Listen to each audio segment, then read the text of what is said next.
Guys, welcome back to the channel. So ಇನ್ನೇನು ನಮಗೆ ಇದೇ ಭಾನುವಾರ ಅಂದ್ರೆ 31ನೇ ತಾರೀಕು ರಾತ್ರಿ 11:00 clash in Paris premium live event ನೋಡೋದಕ್ಕೆ ಸಿಗ್ತಾ ಇದೆ.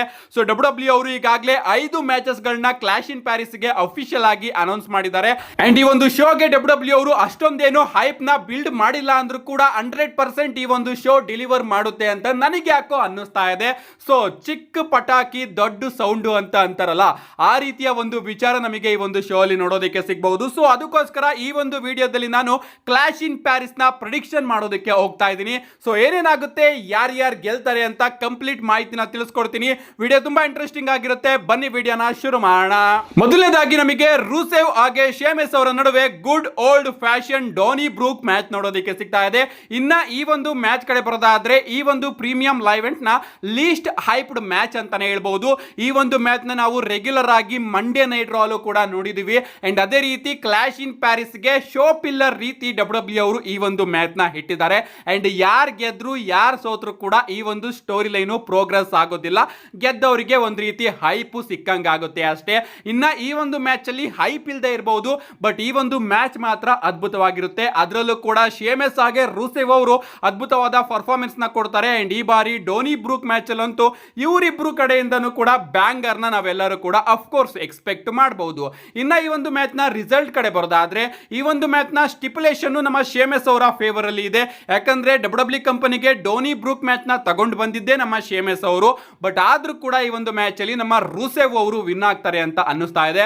ರೂಸೆವ್ ಅವರ ರಿಟರ್ನ್ ಈಗ ತಾನೇ ಆಗಿದೆ. ಅಂಡ್ ಅವರು ರಿಟರ್ನ್ ಆದ್ರೂ ಕೂಡ ಅಷ್ಟೊಂದೇನು ಇಂಟ್ರೆಸ್ಟಿಂಗ್ ವಿಚಾರ ರೂಸೆವ್ ಅವರ ಕರಿಯರ್ ಅಲ್ಲಿ ನಮಗೆ ನೋಡೋದಕ್ಕೆ ಸಿಕ್ಕಿಲ್ಲ. ಸೊ ಈ ಒಂದು ಮ್ಯಾಚ್ ಅಲ್ಲಿ ಅವರು ಗೆದ್ರೆ ಡಬ್ಲ್ಯೂ ಅವರು ಪ್ರಾಬಬ್ಲಿ ರೂಸೆವ್ ಅವ್ರಿಗೂ ಕೂಡ ಏನೋ ಒಂದು ದೊಡ್ಡ ವಿಚಾರನ ಥಿಂಕ್ ಮಾಡ್ತಾ ಇದ್ದಾರೆ ಅಂತಾನೆ ಅರ್ಥ. ಅದಕ್ಕೋಸ್ಕರ ನಾನು ಈ ಒಂದು ಮ್ಯಾಚ್ ಅಲ್ಲಿ ರೂಸೆವ್ ಅವರು ಶೇಮೆಸ್ ಅವ್ರನ್ನ ಸೋಲಿಸ್ತಾರೆ ಅಂತ ಪ್ರೆಡಿಕ್ಟ್ ಮಾಡ್ತಾ ಇದ್ದೀನಿ. ಇದಾದ್ಮೇಲೆ ನಮಗೆ ವಿಮೆನ್ಸ್ ಇಂಟರ್ಕಾಂಟಿನೆಂಟಲ್ ಚಾಂಪಿಯನ್ಶಿಪ್ ಗೆ ಬೆಕ್ಕಿ ಲಿಂಚ್ ಹಾಗೆ ನಿಕ್ಕಿ ಬೆಲ್ ಅವರ ನಡುವೆ ಒಂದು ಸಿಂಗಲ್ಸ್ ಮ್ಯಾಚ್ ನೋಡೋದಕ್ಕೆ ಸಿಗ್ತಾ ಇದೆ. ಇನ್ನ ಈ ಒಂದು ಮ್ಯಾಚ್ ನ ಸ್ಟೋರಿ ಲೈನ್ ಯಾವ ರೀತಿ ಇದೆ ಅಂತ ನಿಮಗೆ ಗೊತ್ತಿರಬಹುದು. ನಮ್ಮ ಬೆಕ್ಕಿ ಲಿಂಚ್ ಅವರು ನಿಕ್ಕಿ ಬೆಲ್ ಅವ್ರನ್ನ ಇನ್ಸಲ್ಟ್ ಮಾಡ್ತಾ ಇದ್ದಾರೆ. ಅಂಡ್ ಅದಕ್ಕೋಸ್ಕರ ನಮ್ಮ ನಿಕ್ಕಿ ಬೆಲ್ ಅವರು ಬೆಕ್ಕಿ ಲಿಂಚ್ ಅವ್ರನ್ನ ಸೋಲಿಸ್ತೀನಿ ಅಂತ ಬರ್ತಾ ಇದ್ದಾರೆ.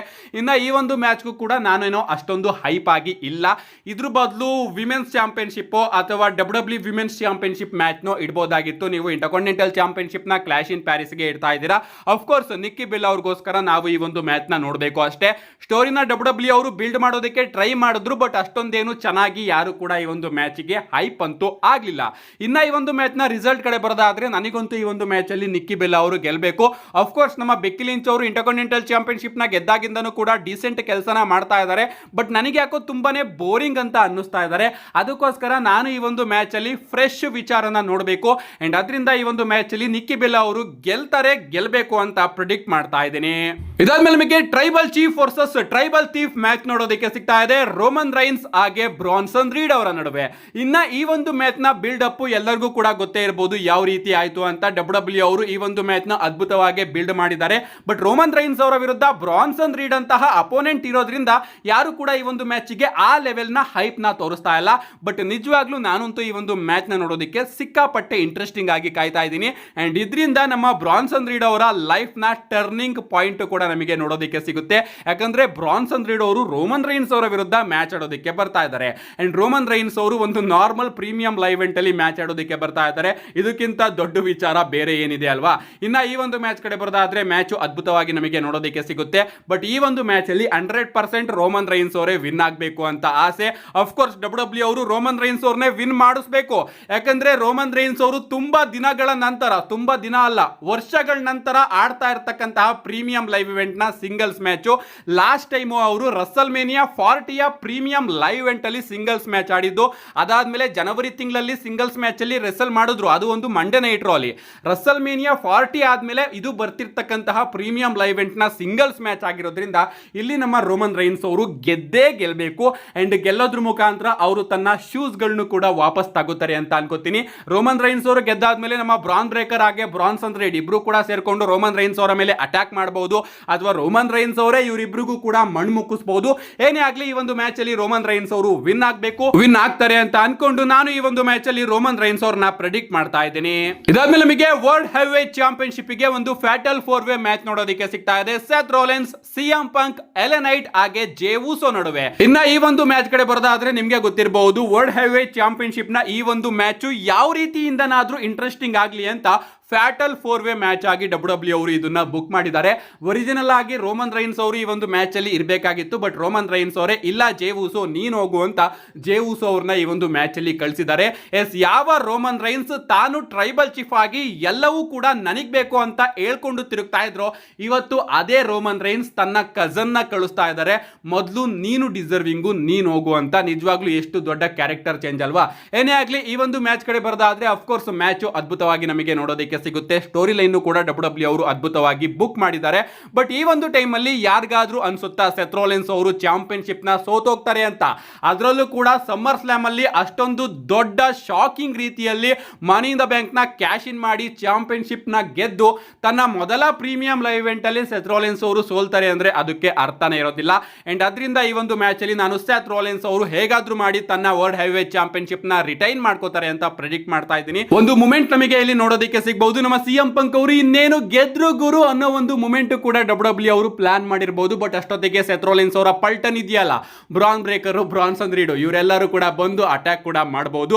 ಆ ರೀತಿ ಮತ್ತೊಮ್ಮೆ ಚಾಂಪಿಯನ್ಶಿಪ್ ನ ಗೆಲ್ಲೋದಕ್ಕೆ ಕ್ಲೋಸ್ ಬಂದು ನಮ್ಮ ಸಿಎಂ ಪಂಕ್ ಅವರು ಸೋತೋಗಬಹುದು. ಆ ರೀತಿ ಒಂದು ಮೂಮೆಂಟ್ ಕೂಡ ಡಬ್ಲ್ಯೂ ಅವರು ಪ್ಲಾನ್ ಮಾಡಬಹುದು. ಏನೇ ಆಗಲಿ ಈ ಒಂದು ಮ್ಯಾಚ್ ಅಲ್ಲಿ ನಮ್ಮ ಸೆತ್ ರೋಲಿನ್ಸ್ ಅವರು ಹೇಗಾದ್ರೂ ಮಾಡಿ ತನ್ನ ವರ್ಲ್ಡ್ ಹೆವಿವೇಟ್ ಚಾಂಪಿಯನ್ಶಿಪ್ ನ ರಿಟೈನ್ ಮಾಡ್ಕೋತಾರೆ ಅಂತ ಪ್ರೆಡಿಕ್ಟ್ ಮಾಡ್ತಾ ಇದ್ದೇನೆ. ಇದಾದ್ಮೇಲೆ ನಮಗೆ ಪಾಸಿಬಲ್ ಕ್ಲಾಶ್ ಇನ್ ಪ್ಯಾರಿಸ್ ನ ಮೈನ್ ಇವೆಂಟ್ ಮ್ಯಾಚ್ ನೋಡೋದಕ್ಕೆ ಸಿಗ್ತಾ ಇದೆ. ಜಾನ್ ಸಿನಾ ಹಾಗೆ ಲೋಗನ್ ಪೋಲ್ ಅವರ ನಡುವೆ ಸಿಂಗಲ್ಸ್ ಮ್ಯಾಚ್. ಸ್ವಲ್ಪ ಜನ ಈ ಒಂದು ಮ್ಯಾಚ್ ಯಾಕೆ ಆಗ್ತಾ ಇದೆ ಅಂತ ಕಂಪ್ಲೇಂಟ್ ಮಾಡ್ತಾ ಇದ್ದಾರೆ. ಬಟ್ ನಾನಂತೂ ಈ ಒಂದು ಮ್ಯಾಚ್ ಆಗ್ತಾ ಇದೆಯಲ್ಲ ಅಂತ ಖುಷಿಯಲ್ಲಿ ಇದ್ದೀನಿ. ಅಷ್ಟೊಂದೇನು ಖುಷಿ ಇಲ್ಲ, ಬಟ್ ಸ್ವಲ್ಪ ಖುಷಿ ಇದೆ. ಯಾಕಂದ್ರೆ ಈ ಒಂದು ಮ್ಯಾಚ್ ಇಂದ ಡಬ್ಲ್ಯೂ ಅವರು ಬ್ರಾಕ್ ಲೆಸ್ನರ್ ಹಾಗೆ ಜಾನ್ ಸಿನಾ ಅವರ ಮ್ಯಾಚ್ ನ ಬಿಲ್ಡ್ ಮಾಡುತ್ತೆ ಅಂತ ಅನ್ಕೋತಾ ಇದ್ದೀನಿ. ಈ ಒಂದು ಮ್ಯಾಚ್ ಏನಾದ್ರೂ ಮೈನ್ ಇವೆಂಟ್ ಅಲ್ಲಿ ನೋಡೋದಕ್ಕೆ ಸಿಕ್ಕರೆ 100% ನಮಗೆ ಇಲ್ಲಿ ಬ್ರಾಕ್ ಲೆಸ್ನರ್ ಅವರ ರಿಟರ್ನ್ ನೋಡೋದಕ್ಕೆ ಸಿಗುತ್ತೆ. ಅದನ್ನ ಬಿಟ್ಟು ಸ್ವಲ್ಪ ಈ ಒಂದು ಮ್ಯಾಚ್ ಕಡೆ ಬರೋದಾದ್ರೆ ಇವರಿಬ್ಬರ ಕಡೆಯಿಂದನೂ ಕೂಡ ಅದ್ಭುತವಾದ ಮ್ಯಾಚ್ ನಮಗೆ ನೋಡೋದಕ್ಕೆ ಸಿಗುತ್ತೆ. ಈ ಒಂದು ಸ್ಟೋರಿನೂ ಕೂಡ ಡಬ್ಲ್ಯೂ ಅವರು ಇಂಟ್ರೆಸ್ಟಿಂಗ್ ಆಗಿ ಬಿಲ್ಡ್ ಮಾಡಿದ್ದಾರೆ. ಜಾನ್ ಸಿನಾ ಹಾಗೆ ಲೋಗನ್ ಪೋಲ್ ಅವರ ನಡುವೆ. ಈ ಕಡೆ ಲೋಗನ್ ಪೋಲ್ ಅವರು ಕೂಡ ಅದ್ಭುತವಾಗಿ ಪರ್ಫಾರ್ಮೆನ್ಸ್ ನ ಕೊಡ್ತಾರೆ ಜಾನ್ ಸಿನಾ ಅವರ ವಿರುದ್ಧ. ನಾನು ನೋಡೋದಕ್ಕೆ ಕಾಯ್ತಾ ಇರೋದು ಒಂದೇ, ನಮ್ಮ ಜಾನ್ ಸಿನಾ ಅವರು ಸಮ್ಮರ್ ಸ್ಲಾಮ್ ಅಲ್ಲಿ ಆ ರೀತಿ ಬ್ಯಾಂಗರ್ ನ ಡೆಲಿವರ್ ಮಾಡೋದ್ರಲ್ಲ, ಅದೇ ರೀತಿ ಬ್ಯಾಂಗರ್ ನ ಕ್ಲಾಶ್ ಇನ್ ಪ್ಯಾರಿಸ್ ಅಲ್ಲೂ ಕೂಡ ಡೆಲಿವರ್ ಮಾಡ್ತಾರ ಲೋಗನ್ ಪೋಲ್ ಅವರ ವಿರುದ್ಧ ಅಂತ. ಏನೇ ಆಗಲಿ ಮ್ಯಾಚ್ ಕಡೆ ಅಂತೂ ಎಲ್ಲರೂ ಕೂಡ ಇಂಟ್ರೆಸ್ಟಿಂಗ್ ಆಗಿರ್ತಾರೆ. ಈ ಒಂದು ಮ್ಯಾಚ್ ನ ಕ್ವಾಲಿಟಿ ಯಾವ ರೀತಿ ಇರುತ್ತೆ ಅಂತ. ಈ ಒಂದು ಮ್ಯಾಚ್ ನ ಎಂಡಿಂಗ್ ಕಡೆ ಬರೋದಾದ್ರೆ ಐ ಥಿಂಕ್ ಈ ಒಂದು ಮ್ಯಾಚ್ ಅಲ್ಲಿ ನಮ್ಮ ಲೋಗನ್ ಪೋಲ್ ಅವರು ಗೆಲ್ತಾರೆ ಅಂತ ನನಗೆ ಯಾಕೋ ಅನ್ನಿಸ್ತಾ ಇದೆ. ಯಾಕಂದ್ರೆ ಲೋಗನ್ ಪೋಲ್ ಅವರು ಡಬ್ಲ್ಯೂ ಫ್ಯೂಚರ್. ಸೊ ಅವ್ರೇನಾದ್ರೂ ಈ ಒಂದು ಮ್ಯಾಚ್ ಅಲ್ಲಿ ನಮ್ಮ ಜಾನ್ ಸಿನಾ ಅವ್ರನ್ನ ಸೋಲ್ಸಿದ್ರೆ ಅವರಿಗೆ ಹೇಳ್ಕೊಂಡು ತಿರುಗೋದಕ್ಕೆ ಒಂದು ರೀಸನ್ ಇರುತ್ತೆ, ನಾನು ಜಾನ್ ಸಿನಾ ಅವ್ರನ್ನ ಅವರ ರಿಟೈರ್ಮೆಂಟ್ ಟೂರ್ ಅಲ್ಲಿ ಸೋಲ್ಸಿದ್ದೆ ಅಂತ. ಸೊ ಆ ಒಂದು ರೀಸನ್ ಗೆ ಈ ಒಂದು ಮ್ಯಾಚ್ ಅಲ್ಲಿ ನಮ್ಮ ಲೋಗನ್ ಪೋಲ್ ಅವರು ಗೆಲ್ಬಹುದು, ಬಟ್ ಕ್ಲೀನ್ ಆಗಂತೂ ಗೆಲ್ಲೋದಿಲ್ಲ. ಲೋಗನ್ ಪೋಲ್ ಅವರು ಗೆಲ್ಲೋದೇ ಆದ್ರೆ ಈ ಒಂದು ಮ್ಯಾಚ್ ಅಲ್ಲಿ ನಮಗೆ 100% ಬ್ರಾಕ್ ಲೆಸ್ನರ್ ಅವರ ಇನ್ವಾಲ್ವ್ಮೆಂಟ್ ನೋಡೋದಕ್ಕೆ ಸಿಗುತ್ತೆ. ಈ ಒಂದು ಮ್ಯಾಚ್ ಅಲ್ಲಿ ನಮಗೆ ಒಂದು ಮೂಮೆಂಟ್ ನೋಡೋದಕ್ಕೆ ಸಿಗಬಹುದು. ಆ ಒಂದು ಮೂಮೆಂಟ್ ಏನಪ್ಪಾ ಅಂದ್ರೆ ಈ ಒಂದು ಮ್ಯಾಚ್ ನಡಿಬೇಕಾದ್ರೆ ರೆಫ್ರಿಗೆ ಏಟ್ ಆಗ್ಬಹುದು. ಯಾಕಂದ್ರೆ ಜಾನ್ ಸಿನಾ ಅವರ ಮ್ಯಾಚಸ್ ಗಳಲ್ಲೂ ಕೂಡ ರೆಫ್ರಿಗೆ ಏಟ್ ಆಗ್ತಾನೆ ಇರುತ್ತೆ. ಅಂಡ್ ರೆಫ್ರಿಗೆ ಏಟ್ ಆಗಿ ರೆಫ್ರಿ ಕೆಳಗಡೆ ಬಿದ್ದಿರಬೇಕಾದ್ರೆ ಈ ಒಂದು ಮ್ಯಾಚ್ ಅಲ್ಲಿ ನಮಗೆ ಬೀಸ್ಟ್ ಬ್ರಾಕ್ ಲೆಸ್ನರ್ ಅವರ ಎಂಟ್ರಿ ನೋಡೋದಕ್ಕೆ ಸಿಗಬಹುದು. ಬ್ರಾಕ್ ಲೆಸ್ನರ್ ಅವರು ಬಂದು ಜಾನ್ ಸಿನಾ ಅವರ ಮೇಲೆ ಅಟ್ಯಾಕ್ ಮಾಡಬಹುದು. ಅಂಡ್ ಹಂಗೆ ಒಂದು ಆಪರ್ಚುನಿಟಿನ ಯೂಸ್ ಮಾಡಿಕೊಂಡು ಟೈಮ್ ನ ತಗೊಂಡು ನಮ್ಮ ಲೋಗನ್ ಪೋಲ್ ಅವರು ಜಾನ್ ಸಿನಾ ಅವರನ್ನ ಪಿನ್ ಮಾಡೋದ್ರ ಮುಖಾಂತರ ಈ ಒಂದು ಮ್ಯಾಚ್ ಅಲ್ಲಿ ವಿಕ್ಟರಿನ ಗಳಿಸಬಹುದು. ಅಂಡ್ ಹಿಂಗೆ ಡಬ್ಲ್ಯೂ ಅವರು ಬ್ರಾಕ್ ಲೆಸ್ನರ್ ಹಾಗೆ ಜಾನ್ ಸಿನಾ ಅವರ ಫ್ಯೂಡ್ ನು ಕೂಡ ಕಂಟಿನ್ಯೂ ಮಾಡಬಹುದು. ಸೊ ಇದು ನನ್ನ ಪ್ರೆಡಿಕ್ಷನ್. ಈ ಒಂದು ಮ್ಯಾಚ್ ಅಲ್ಲಿ ನಮ್ಮ ಲೋಗನ್ ಪೋಲ್ ಅವರು ವಿನ್ ಆಗ್ತಾರೆ, ಅದು ಕೂಡ ಬ್ರಾಕ್ ಲೆಸ್ನರ್ ಅವರ ಕಾರಣದಿಂದ ಅಂತ. ಸೊ ಇಷ್ಟು ನನ್ನ ಕ್ಲಾಶ್ ಇನ್ ಪ್ಯಾರಿಸ್ ನ ಪ್ರೆಡಿಕ್ಷನ್. ನಿಮ್ಮ ಪ್ರಕಾರ ಯಾರ್ಯಾರು ಗೆಲ್ತಾರೆ, ಏನೇನಾಗುತ್ತೆ ನಿಮ್ಮ ಪ್ರೆಡಿಕ್ಷನ್ ಕೂಡ ಕೆಳಗಡೆ ಕಮೆಂಟ್ ಸೆಕ್ಷನ್ ಅಲ್ಲಿ ಕಮೆಂಟ್ ಮಾಡಿ ಅಂತ ಹೇಳ್ತಾ ಮಿಸ್ ಮಾಡಬೇಡಿ. ಇದೇ ಭಾನುವಾರ ರಾತ್ರಿ 11:00 clash in Paris premium live event ನೋಡೋದಕ್ಕೆ ಸಿಗ್ತಾ ಇದೆ. See you guys in my next video.